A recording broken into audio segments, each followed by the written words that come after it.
Happens every 40 seconds in the United States. It's very important that if you do have a stroke or you show symptoms, seek medical help immediately. 41 NBC's Edna Ruiz spoke with a stroke survivor who wants to make sure you know the symptoms. Edna. Tony Brown has had a couple of rough years. He had a stroke in 2015 and is still recovering. And even though it's tough, you will never hear one negative comment come out of his mouth. Instead, he's using this terrifying experience to teach others about strokes. I never thought that would happen to me. Tony Brown worked as an orthopedic technologist and EMT for almost 30 years.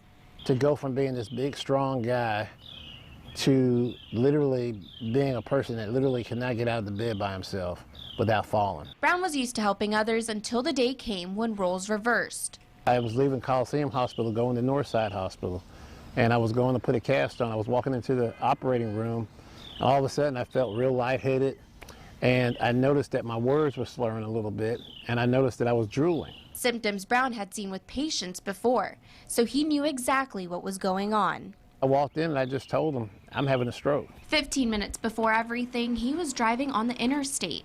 But thankfully, he was already at the hospital.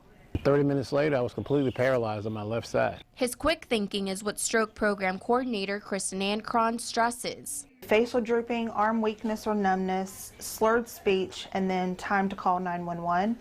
And all of these are sudden onset. Ancron says as soon as you start to feel any symptoms, call for help. You want to get to the hospital as fast as possible because the treatment that can be offered in the event of a stroke is time sensitive. In some cases, strokes can end in death, but in most, they cause disabilities.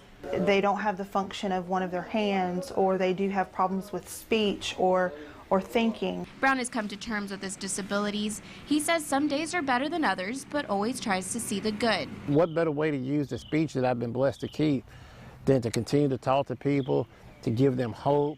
He may not be working at the hospital anymore, but his work in helping others continues.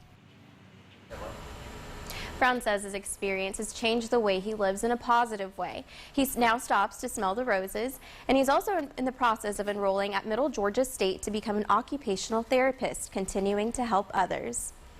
Oh, that's great. Thank you so much, Edna. It's important to continue to get annual checkups, take care of your body, exercise, eat right, cut smoking, all that good stuff that can all help prevent strokes.